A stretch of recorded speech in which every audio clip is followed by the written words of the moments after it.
کس کی حکومت تھی پنجاب میں؟ پرویز الہی صاحب کی حکومت میں یہ ان بچوں کو فارغ کیا گیا. آج وہ اس کا ملبہ ہم پر پھینکنا چاہتے ہیں. وہ کس چیز سے ڈر رہے ہیں؟ ہم انشاءاللہ ہم اس سوچ کے حامی ہیں جو خان صاحب کی پٹیشن پر یہ بلڈنگز گر رہی ہیں جو گورنمنٹ آج امپلیمنٹ کر رہی ہے 2022 میں ہائی کورٹ اور سپریم کورٹ کی ڈائریکشن سے ان بلڈنگ انلیگل بلڈنگز کے خلاف. آج کہا جاتا ہے یونیورسٹی بنائی گی ان کالجز کی جگہ. کیا یہ غلط ہے؟ اس کا جواب کس نے دینا ہے؟ صداقت عباسی اور میں جتنا ڈیولپمنٹ کے کام مسلم لیگ نے کروائے اس سے پہلے کبھی کسی نے نہیں کروائے اور اس کے بعد بھی کوئی نہیں. یہ پی ایم ایل این کا ایک ویژن ہے اور میں برملا کہتا ہوں میں اس ویژن کے ساتھ کھڑا اور میں اپنی پارٹی کو سپورٹ کر رہا ہوں. مری میں ہڑتال کے خلاف نون لیگ میدان میں اتر آئی. نون لیگ ریکارڈ ترقیاتی کام کروا رہی ہے. لیگی قائدین کی پرویز الہی اور سابق ایم پی اے صداقت عباسی پر کڑی تنقید.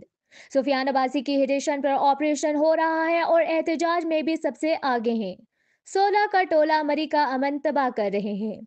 مری سے عدیل عباسی کی رپورٹ کے مطابق مسلم لیگ نون ضلع مری کی قیادت نے 14 دسمبر کو ہونے والے احتجاج سے لا تعلقی کا اعلان کر دیا. اس موقع پر ایم این اے راجہ اسامہ اشفاق سرور، ایم پی اے بلال جامین ستی اور ایم پی اے راجہ صغیر نے مشترکہ پریس کانفرنس کرتے ہوئے مری کوٹلی ستیاں اور کہوٹہ میں جاری ترقیاتی کاموں کا ذکر کرتے ہوئے کہا کہ مری کی تاریخ میں جتنے کام اس بار مسلم لیگ نے کیے ہیں کسی دور حکومت میں نہیں ہوئے.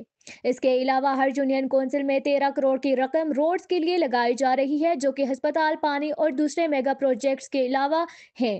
مزید ان کا کہنا تھا کہ پی ٹی آئی اور پرویز الہی کے دور میں مری میں سب سے زیادہ تعمیرات ہوئیں اور مری کے حسن کو تباہ کر دیا گیا.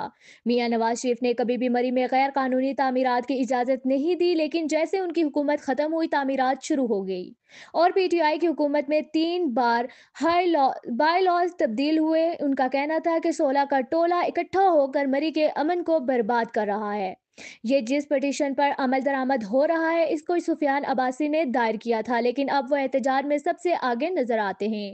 اس کے علاوہ جن افسران کی ملی بھگت سے غیر قانونی تعمیرات ہوئی ان کے خلاف بھی حکومت پنجاب کارروائی کرے گی. سوالات کا جواب دیتے ہوئے کہا کہ میں نے عوام اور حکومت کے درمیان پل کا کردار ادا کیا اور ہمیشہ اپنے لوگوں کے مسائل کو اجاگر کیا. اب بھی یہ مسئلہ بات چیت سے ہی حل ہوگا. احتجاج سے کوئی فائدہ ہوتا نظر نہیں آتا. اگر احتجاج میں کوئی شرانگیزی ہو گئی تو مسائل زیادہ بڑھ سکتے ہیں. مزید اس احتجاج میں نون لیگ کی مری کی قیادت یا کسی یو سی کی قیادت احتجاج میں حصہ لے گی تو اس کی اپنی ذمہ داری ہوگی. ہمارا اس احتجاج سے بالکل کوئی تعلق نہیں ہے. مری انتظامیہ نے دفعہ 144 نافذ کر کے ہر قسم کے احتجاج، جلسے، جلوسوں پر پابندی لگا دی جبکہ دوسری جانب انجمن تاجران مری ہوٹل ایسوسی ایشن کے علاوہ مری کی سیاسی جماعتوں اور اہل علاقہ نے بھرپور طریقے سے گرینڈ جرگے میں شرکت کا اعلان کر دیا.